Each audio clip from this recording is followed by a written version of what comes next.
Channel vision আয়োজিত গান, কবিতা, সাহিত্য ও আড্ডার এক অভিনব অনুষ্ঠান আজকের ভাবনা। অনুষ্ঠানে উপস্থিত থাকবেন বিশিষ্ট আবৃত্তিকার তাপস নাগ। অংশগ্রহণের জন্য যোগাযোগ করুন স্ক্রিনে দেওয়া নাম্বারে। অনুষ্ঠানটি দেখুন প্রতিদিন সকাল 7:30। নমস্কার, আমি তাপস নাগ। প্রতিদিনের মতো শুরু করছি চ্যানেল ভিশন আয়োজিত আপনাদের প্রিয় অনুষ্ঠান আজকের ভাবনা। আজকের ভাবনা আজ অন্য বিষয়, অন্য কথা, অন্য চলা। অর্থাৎ বিভিন্ন দিন বিভিন্ন রকম অনুষ্ঠান আপনারা দেখে থাকেন পশ্চিমবঙ্গের সাংস্কৃতিক জগতে, টেলিভিশন চ্যানেলে। অবশ্যই আপনারা ভালোই জানেন, দীর্ঘ 4 বছরের উপর যারা এই অনুষ্ঠান প্রতিদিন সকাল 7:30 দেখেন, যে এটি একটি ভিন্ন ধর্মী অনুষ্ঠান এবং এর চিন্তা ভাবনা একটা ব্যতিক্রম। প্রায় কোনো টেলিভিশন চ্যানেলেই এই ধরনের শিক্ষামূলক অনুষ্ঠান আপনারা জানি না কতটা দেখতে পান, আপনারাই বলবেন। আর অন্তত আমাদের চোখে খুব একটা পড়েনি বা পড়ে না। যাই হোক, আজকের বিষয় হলো আবৃত্তি এবং আবৃত্তিতে আমাদের মধ্যে উপস্থিত রয়েছেন যারা আমার বাঁদিকে, কৌশিক আইচ। নমস্কার। আর কৌশিক আইচের পাশে সুচরিতা আইচ। নমস্কার। আমরা শুরু করব আজকের বিষয় আবৃত্তি। তবে সঙ্গে একটা কথা বলে নেওয়া দরকার, যে আবৃত্তি প্রাথমিকভাবে যখন আমরা তো আবৃত্তির জনক বলতে কাজী সব্যসাচীকে বুঝি এবং বেদের আমল থেকেই চলে আসছে। সেখানে শুনে শুনে বলা, মুখস্থ বলা হতো, যেটা আবৃত্তির মূল শর্ত, যে মুখস্থ বলা। এবং সেক্ষেত্রে আমরা দেখেছি যে খুব একটা যন্ত্রানুষঙ্গ বা কিছুই একসময় ব্যবহার হতো না এবং শুধু কথার মাধুর্যে, কথা দিয়ে ছবি এঁকে বিষয়টাকে মানুষের সামনে তুলে ধরা হতো। কিন্তু ইদানিংকালে চিন্তা ভাবনা অনেক কিছুর পরিবর্তন এসছে। আর বিশেষত আগে মানুষের চিন্তা ভাবনার যে সূক্ষ্মতা, সংস্কৃতির যে একটা আলাদা ধারা চিন্তা ভাবনা ছিল, সেক্ষেত্রে মানুষ সহজেই বুঝে নিতে পারত, কথাটাকে হৃদয়ঙ্গম করতে পারত। কিন্তু পরবর্তী দিন যত এগোতে থাকে, আস্তে আস্তে ব্যস্ত পৃথিবী, ব্যস্ত চলাচল এবং মানুষ আস্তে আস্তে কোথায় যেন সূক্ষ্মতর জায়গাগুলো একটু একটু করে হারিয়ে যেতে থাকে এবং সেখান থেকে এক সময় যন্ত্র আসে আবৃত্তির সঙ্গে, নানান ধরনের পিকচারাইজেশন আসে, সমস্ত কিছুই আসে। কারণ অনেক ক্ষেত্রে সব মানুষের কাছে পৌঁছতে গেলে সেক্ষেত্রে অবশ্যই এগুলো পরিহার করার উপায় নেই। তো যাই হোক, শিল্পীদের সঙ্গে যন্ত্রে সহযোগিতা করবেন দেবব্রত মেহেরা। আমরা শুরু করব আবৃত্তির অনুষ্ঠান কৌশিক এবং সুচরিতার কণ্ঠে। নমস্কার, স্বয়মের পক্ষ থেকে কৌশিক এবং সুচরিতা আমরা এখানে এসেছি কবিতা পাঠ নিয়ে। প্রথমেই আমরা রবীন্দ্রনাথ এবং নজরুল ইসলামের দুটি কবিতাকে আমরা কোলাজ করে করার চেষ্টা করছি আজকের প্রথম পরিবেশনা। যাক, প্রথম পরিবেশনের আগে আমারও একটি কথা। অবশ্যই এই যে কৌশিক যে সততার পরিচয়টা দিল, অর্থাৎ বলার সাথে সাথেই ও কিন্তু বলে দিল কবিতা পাঠ।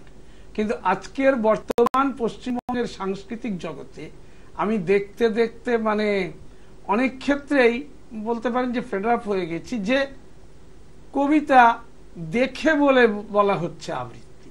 এই জায়গাটা যেন আমরা, রবীন্দ্রনাথ একটা কথা বলতেন, যে সেটা সত্যি হোক, শুধু ভঙ্গি দিয়ে যেন না ভোলায় চোখ, আর অল্প মূল্য দিয়ে চুরি করা খ্যাতি ভালো নয়, ভালো নয় নকল সে শৌখিন মজদুরি। কাজে সত্যিকে সত্যি বলার সাহসটা যারা রাখে তাদের আমি অন্তত আজকের ভাবনার পরিচালক হিসেবে তাদের অবশ্যই অকুণ্ঠ শ্রদ্ধা জানাই। শুরু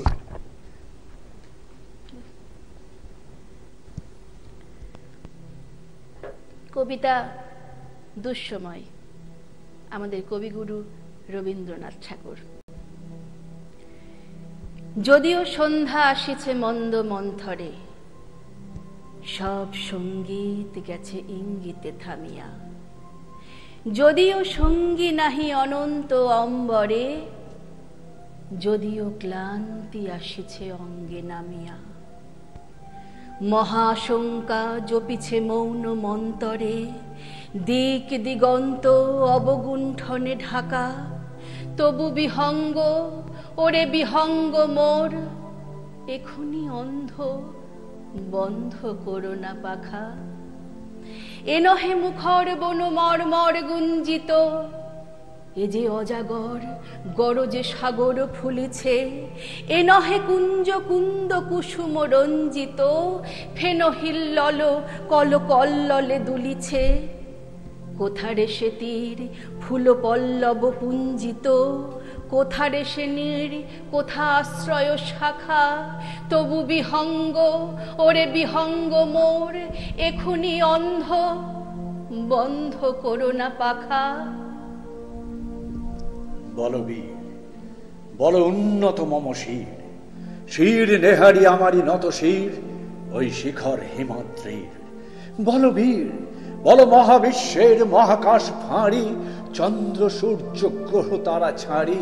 ভুলক দুলক গোলক ভেদিয়া, খোদার আসন আরশ ছেদিয়া। উঠিয়াছি চির বিস্ময় আমি বিশ্ববিধাত্রীর। মম ললাটে রুদ্র ভগবান জলে, রাজ রাজ টিকা দীপ্ত জয়শ্রীর।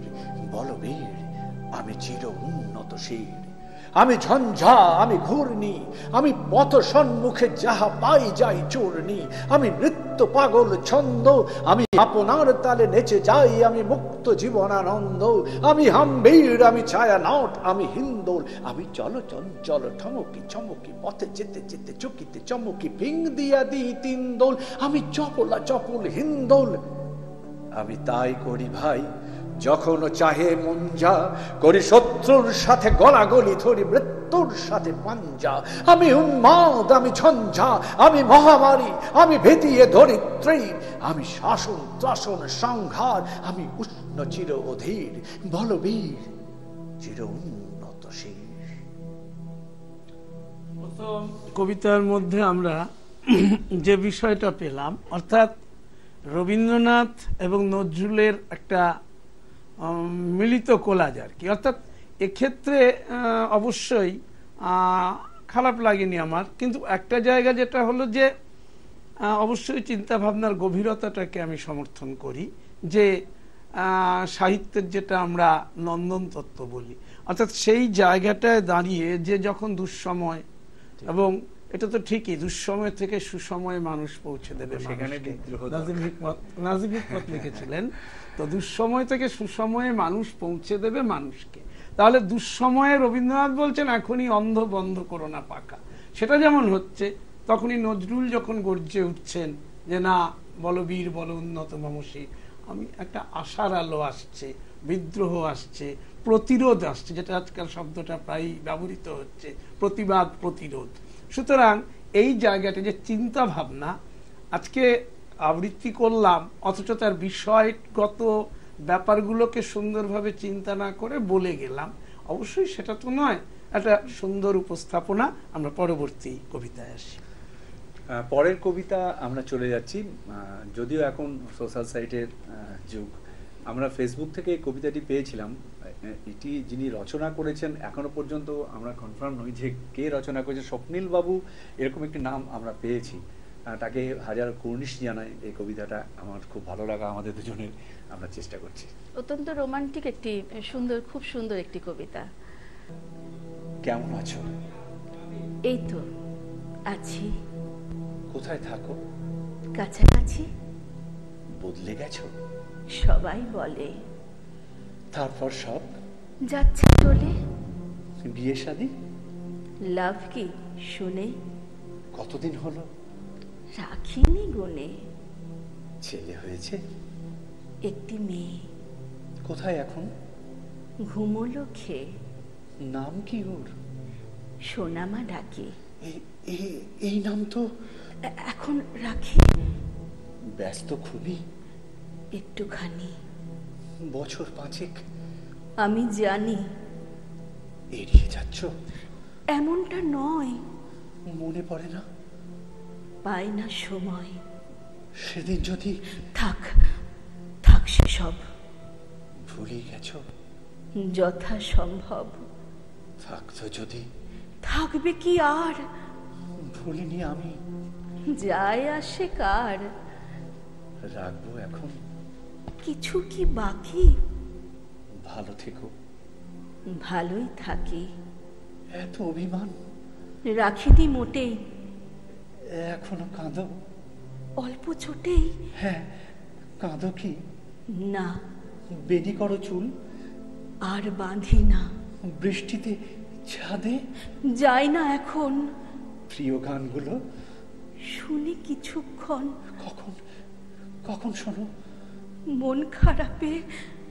মন খারাপ হয়? ভয়েতে কাঁপে। কিসের ভয়ে? থাক থাক আপাতত। কিছুটা আছো? আগের মতো? আবার যদি? চাই না আমি। আপন আপন কি দোষ? অন্তর্যামী। চাইলে চাইলে কি দোষ? হবে বিপরীত। আমি কেউ না। শুধুই শুধুই অতীত। শুধুই অতীত। সংলাপ ধর্মী ভালো কবিতা এবং নাটকীয়তাও রয়েছে, ভালোই দুজনের পরিবেশনা। এবং আবার এটাও তো ঠিক, অতীত শুধুই অতীত হয় না, অতীতকে আঁকড়েই ভবিষ্যতে বেঁচে থাকা। তা যাই হোক, আমরা পরের কবিতায় আসি। পরের কবিতাটি বাংলাদেশের একজন স্বনামধন্য কবি সাফিয়া খান্দাকার লেখা। তার লেখা একটি খুব সুন্দর জীবনবোধের উপর একটি কবিতা। একটি মেয়ের কি বলবো, একটু আত্মকথাও বলা যেতে পারে, তার জীবনের সংঘর্ষ, তার জীবনের জ্বালা কষ্ট, সেই নিয়ে এই কবিতাটি। পরিবানুর জবানবন্দি। কেস নাম্বার 499, কেসের ধরন অ্যাটেম্পট টু মার্ডার। জি হুজুর, যাহা বলিব সত্য বলিব, সত্য সারা করলে মিথ্যা বলিব না। আমি পরিবানু, স্বামী সালাম মিয়া। হ্যারে বীজ দিয়া মারতে চাইছি, এ কথা আসমান জমিন চাঁদ সূর্যের লান সত্য। আমার আপনি ভুলেও চাইলেন না হুজুর। এরপর হ্যারে পাইলে দাও দিয়া জবাই দিমু, হ্যার মাংস গুলান টুকরা টুকরা কইরা হিয়াল কুত্তারে খাওয়াইমু। এরপর হ্যার মায়ের মুখখান সাইয়া সাইয়া দেখমু। পরিবানু, পরিবানু, আপনি শান্ত হন, আপনি শান্ত হন। আপনাকে দেখে তো শান্ত স্বভাবের মানুষ বলে মনে হচ্ছে। আপনার মতন একজন মানুষ এইরকম একটা কাজ করতে পারে আমার ঠিক বিশ্বাস হয় না। আমি আপনার কথা প্রথম থেকে শুনতে চাই, বলুন। জি হুজুর, এখন ছোট জমিন ছিল বাপের, বন্ধক দিয়া নগদ 20,000 টাকা দিয়া বিয়া দেয়। 3 মাস যাইতে না যাইতেই টাকা চায়। শাশুড়ি, নন্দে, স্বামী 3 জনাই মারে। যেদিন পিঠে গরম কাটে চেকা দেয়, সেদিন আর সহ্য হয় না। বাপের বাড়ি যাই, যাইয়া দেহি বাপ বিছনায় রোগে কাতরায়। মায়ের হকবল ঘটনা খুইলা কই, মায়ে আমারে বিবি আছিলার কাহিনী হুনাইয়া বিদায় দেয়। প্যাডের মধ্যে তখন সুখের স্বপ্ন নড়ে চড়ে হুজুর। কপালের ঘাম আর চোখের জলে 10 মাস যায়। পূর্ণিমা চাঁদ আমার কোলে, 3 দিন বাদে মরণ ঘুম সোহে। জাদু নাই, জাদু আমার পাশে নাই। বিশ বিশ কইরা কথা গানে রমজাদা কথা ছিল 20,000 টাকা, তুই 10,000 দিলি কেন? জ্যোৎস্না ধবল রাত আর বুকের দুধে শরীরটা ভিজা যায় গো হুজুর। চোখে জল নাই। কই, খুব ভালো করছো সালাম মিয়া, অভাবের সংসারে 10,000 টাকা মেলা টাকা হুজুর। জানা ছিল না ইন্দুর মারা বিষে মানুষ মরে না। ইস, কেন যে তখন ওরে জবাই দিলুম না, জবাই দিলুম না। একটা আবদার আছে গো হুজুর। বলো। আমার আপনি ফাঁস দেন গো হুজুর, আমার আপনি ফাঁস দেন। আর আমার মায়েরে কইয়েন আমি তো বিবি আসিলা হইছিলাম, এর পরেও মা ডাক শুনতে পারলাম না কেন হুজুর? মা ডাক শুনতে পারলাম না কেন? মা ডাক শুনতে পারলাম না হুজুর।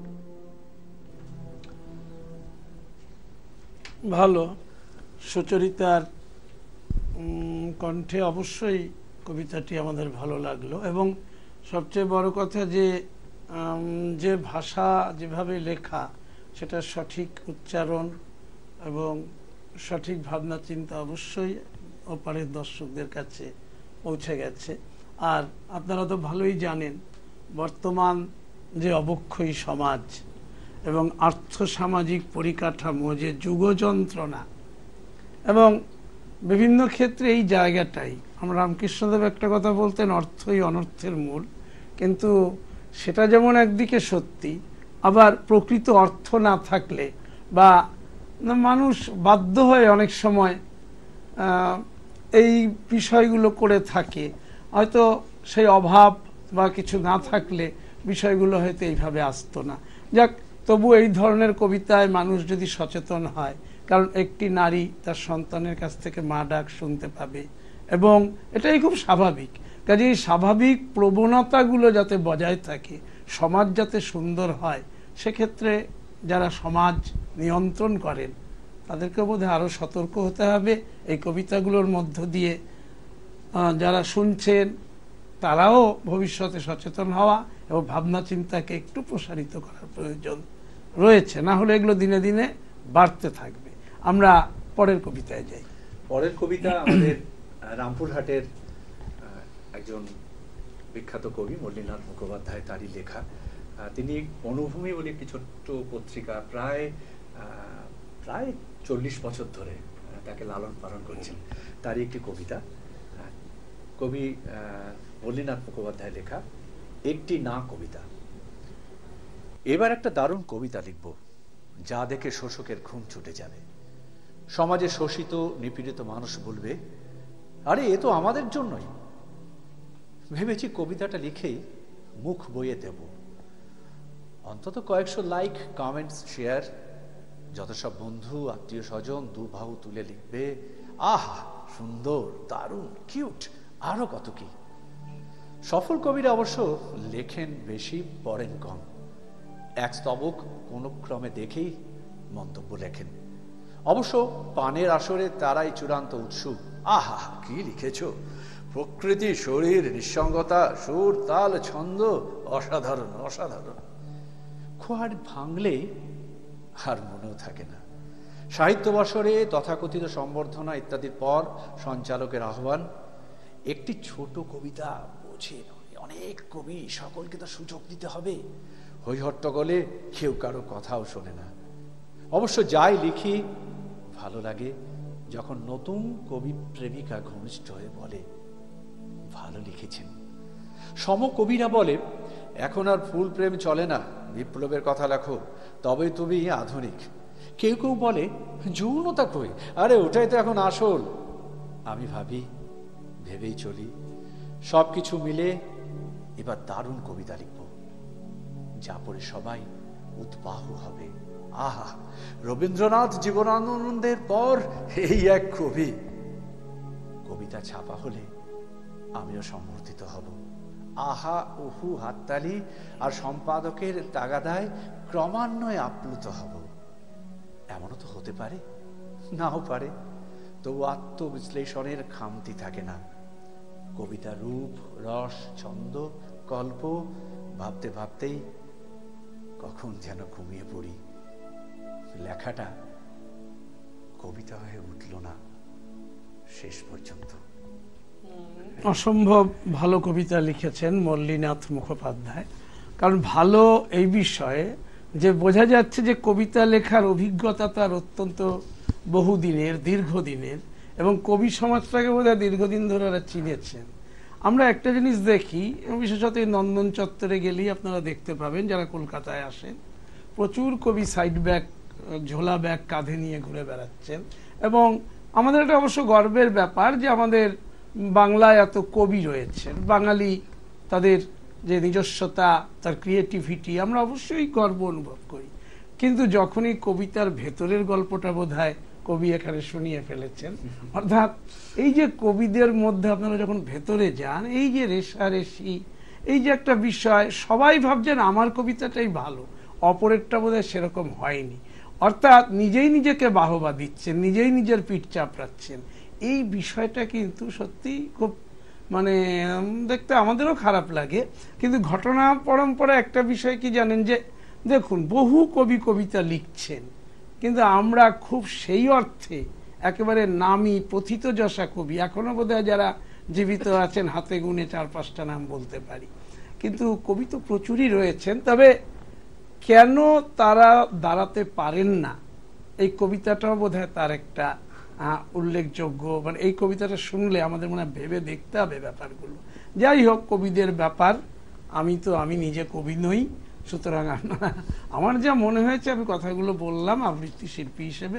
আমরা যাই হোক পরের কবিতায় আসা যাক, সময় যখন হাতে আছে কবিতা চলুক। পরের কবিতা জঙ্গলমহলের কবি শাশ্বতী হোসেনের লেখা একটি রম্য রচনা মতন আমি পড়ে শোনাচ্ছি। বিশ্বাস, কবি শাশ্বতী হোসেন। কিরে পেঁচি, আজকেও আসতে দেরি করলি? আরে আজু পাটু তোমার ঘরকে তো আসতেছিলাম, 5 নাম্বার ডাইকে লিল। বুড়া মানুষ আজ আছে কাল লাই, তাই ওর কথা ফেলতে লারি। হ্যাঁ রে, রোজ রোজ এই মিথ্যে কথা বলতে তোর লজ্জা করে না? নাই গো কাকি, প্যান্ডা লয়, পজনাকে জিজ্ঞাসা করে লাও। পজনা তখন ওর ব্যাটারে সাইকেলে পাম দিছিল। আচ্ছা ঠিক আছে, কলতলায় বাসন রাখা আছে, ভেজা কাপড় তো ফুলে একবারে ঢোল হয়ে আছে, আকাশে মেঘ মেঘ করছে দেখছি। যা ওগুলো আগে ধুবি যা। যাচ্ছি। হ্যাঁ গো কাকি, हमके तुम्हाদের পড়া ফ্যান্সি কথা বলতে শিখাবা? তোমাদের কথা গায়ে এত ঢং আছে, দুমড়া বলতে স্বাদ হয়, একটু শিখাইয়ে দিবে। বেশ তো নিজেদের ভাষায় কথা বলিস, তা আমাদের এই ফ্যান্সি ভাষা শেখার ইচ্ছা জাগালো কে রে? পলটা? মা ছি কি লজ্জার কথা কাকি। আমার বন্ধু খেন দিয়ে রায়ঘরকে কাজ করতে করতে কত সুন্দর ফ্যান্সি কথা বলতে জানলো, ওকে বলতে দেখে মনটায় স্বাদ লাগলো। বিশ্বাস না হইলে ফ্যান দিকে জিজ্ঞাসা করে লাও। শুনি সাক্ষী মাতাল। এই কাউকে জিজ্ঞেস করতে হবে না, অনেক বেলা হলো। কটা বাড়ি আছে আর বাকি? ওই তো গাজু সিনার মায়ের ঘর পুছা, দিনা খুশালা ঠাকমা ঠাকুরের বাসনটা তেঁতুল দি কইরে মাজি দেওয়া, আর ওই যে ওই সাহা ঘরের উঠা ঝাটপাট কইরে দেওয়া, ব্যাস। বিশ্বাস না যাও ওদেরকে জিজ্ঞাসা করে লাও। তা কাকি চাটা দিবে নাই?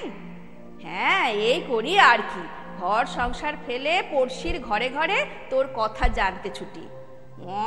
কি আর বলবো বলো, আমার তো খাইয়ে দাইয়ে কাজ লাগছে, কাজকর্ম ফেলে পলটার রকম লোকের সঙ্গে দিল লাগি করতে থাকবো?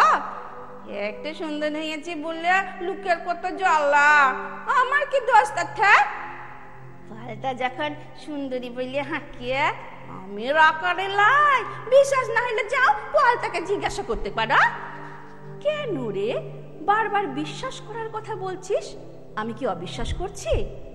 কেন বলবো নাই, তোমাদের টাইটেল বিশ্বাস হইলে কি হবে? কাটা গুসাই শুনিয়েছি তোমরা কাউকেও বিশ্বাস করো না। কি বললি রে হতচ্ছাড়ি? হ্যাঁ কি বললি রে? আমরা আমাদের তো শেষের দিকেই চলে এসেছি, তো আরেকটা কবিতা কি শোনা যাবে? হ্যাঁ, আরেকটা কবিতা। এই কবিতাটি ঠিক কবিতা বলা যাবে না, একটা সত্য ঘটনা অবলম্বনে। আমাদের রামপুরহাটের বীরভূমের কবি আর কি অনিমেষ মণ্ডল, তিনি লিখেছেন অন হাইওয়ে ইন ভিয়েতনাম। আসলে এই কবিতাটি ভিয়েতনাম যুদ্ধের 50 বছর পর আমেরিকা একটা আয়োজন করেছিল সভায়। সেই সভায় সেই দুর্দিনের প্রত্যক্ষদর্শী একটি মেয়ে, তার বয়স এখন অনেক বেশি প্রৌঢ়, সে তখন স্মৃতিচারণ করতে গিয়ে কথাগুলো বলেছিল, ইংরেজিতে বলেছিল, সেটারই একটা কবিতার রূপ দিয়েছে, মানে বঙ্গানুবাদ করা হয়েছে। হ্যাঁ ঠিক আছে, অনিমেষের লেখা অন হাইওয়ে ইন ভিয়েতনাম। 9 বছরের একটা বাচ্চা মেয়ে, সম্পূর্ণ উলঙ্গ, কাঁদতে কাঁদতে ছুটে যাচ্ছে রাস্তা দিয়ে, যন্ত্রণায় আর্তনাদ করতে করতে ছুটে যাচ্ছে, যুদ্ধের বিভীষিকায় কুঁকড়ে যাচ্ছে একটি দেশ। মেয়েটি আশ্রয় নিয়েছিল একটি বুদ্ধ মন্দিরে। নেপাম বোনায় নেপাম বোমার জ্বলে খাক হয়ে যাচ্ছে তাদের গ্রাম, গ্রামের পর গ্রাম। বামিয়ান বুদ্ধের আগে পুড়ে যাচ্ছে আরো একটি বুদ্ধ মূর্তি, পুড়ে যাচ্ছে আমাদের সঙ্গীত, পুড়ে যাচ্ছে প্রদীপের শিখা, পুড়ে যাচ্ছে বাবা মা ভাই বোন পরিবার। অসহ্য জ্বালায় নিজের জামা কাপড় ছিঁড়তে ছিঁড়তে নগ্ন হয়ে ছুটে যাচ্ছে মেয়েটি, ছুটে যাচ্ছে নগ্ন ভিয়েতনাম। পিছনে আগুনের লেলিহান গ্রাস, বাঁচার তাড়নায় ছোট্ট মেয়েটি ছুটে যাচ্ছে উদ্ভ্রান্ত নিরপরাধ, ছুটে যাচ্ছে আজও অবস্থার কোনো পরিবর্তন নেই। যা হোক, এইটা আমরা আমাদের সময় তো প্রায় শেষ দিকে চলে এসছে। তা কৌশিকের সঙ্গেও কিছু, তুমি তো মূলত সঙ্গীত শিল্পী, কিন্তু আবৃত্তি বা এই কবিতাকে দেখে বলা বা কবিতা পাঠ করা, আবৃত্তি, এগুলোর প্রতি আকর্ষণ কেন এলো? প্রথমত বলতে চাই যে প্রথমে আমার আবৃত্তি করা থেকে কিন্তু আমার শুরু আর কি, বাচিক শিল্পের শুরু। গানটা একটা ভালো লাগার জায়গা ছিল, গানটা শেখার ছোটবেলায় সেইভাবে সুযোগ পাইনি, অনেক কষ্ট করে আমরা বড় হয়েছি। তো যাই হোক, শেখার তো কোনো বয়স লাগে না, এই বয়সে একটু সঙ্গীত চর্চা করছি। আর আমার সহধর্মিণী ও আবৃত্তিটাকে, কবিতা পাঠ বা আবৃত্তিটাকে একটু না ভালো। আচ্ছা, আমার সুচরিতার যে প্রশ্ন, যেটা তুমি কি নাটকও করো? হ্যাঁ, আমি নাটক করি। কারণ নাটকীয়তাটাও অত্যন্ত বেশ এতে রয়েছে, বোঝাই যাচ্ছে কথায়। যাক, দুজনের কম্বিনেশন ভালো। কিন্তু আমার কৌশিকের কাছে প্রশ্ন যে তুমি কি ইঁদুর দৌড়ের মধ্যে আছো, না এমনি না আমার করছি ভালো লাগাটাকে নিয়ে? ইঁদুর দৌড় বলতে যেটা লড়াই সংগ্রাম, আমাকে এক নম্বরে যেতে হবে, করতে হবে, আমরা মনের ভালো লাগা থেকে করি, মনের ভালোবাসা থেকে করি এবং মনকে ভালো রাখার জন্য করি। এবং অবশ্যই আমাদের সাংস্কৃতিক কর্মীদের একটা সামাজিক দায়িত্ব রয়েছে, দায়বদ্ধতা রয়েছে, মানুষজনকে ইনভলভ করা, তাদেরকে নিয়ে আসা, ভালো চর্চার মধ্যে রাখা আগামী প্রজন্মকে। এর মধ্যে থেকেই আমরা এগিয়ে যাচ্ছি। আর সংস্কৃতি করার উপর তো তোমার বোধহয় খাওয়া পড়াও নির্ভর করে না? না, যার ফলে এই সুবিধাটা আছে। মানে সাংস্কৃতিক জগতে এখন দু ধরনের মানুষ আছে। একদল আছে যাদের খাওয়া পড়াই এটা, আরেক দল আছে যে তারা সব দিক মোটামুটি সুবিধাজনক জায়গায় আছে, ঠিক আছে, তারা করছে, তারা এতটা যে হতেই হবে না হতে হবে অনেক ক্ষেত্রে ভাবে না আর কি। তো যাই হোক, আর সুচরিতার ব্যাপারটা কি? তুমিও কি খুব জীবনে একটা লক্ষ্য নিয়ে ছুটছো? না, আমার এই আবৃত্তিটা আমি কোথাও শিখিনি। আমি নাটক করতে ভীষণ ভালোবাসি। নাটক থেকে এখানে এইদিকে আসা, কোনো দৌড়ে নয়, কোনো কিছুতে নয়, মনের খিদের তাগিদে আমি করি। বাহ, তাহলে ভালো। তোমাদের এই যে দুজনের চিন্তা ভাবনা আরো এগিয়ে চলো এবং আগামী দিনে বাচিক শিল্প আরো সমৃদ্ধ হোক। এবং কৌশিক ও সুচরিতাকে সঙ্গে নিয়ে আমি তাপস নাগ আজকের মতো আপনাদের কাছ থেকে বিদায় নিচ্ছি।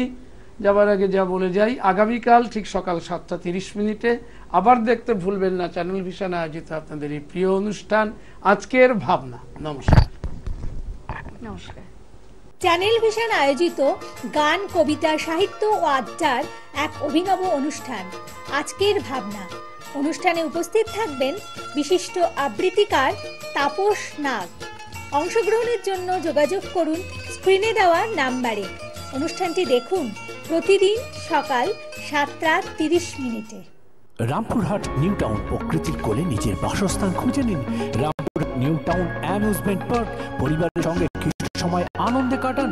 বাচ্চাদের বিভিন্ন রকম রাইডস, বোটিং, রামপুরহাটের প্রথম water park, nursery, selfie zone, garden market, সঙ্গে ফুড পার্ক, রেস্তোরাঁ, কালচারাল হাব। রামপুরহাট নিউ টাউনে আসুন, আপনার ফ্যামিলিকে দিন দেদার খুশি।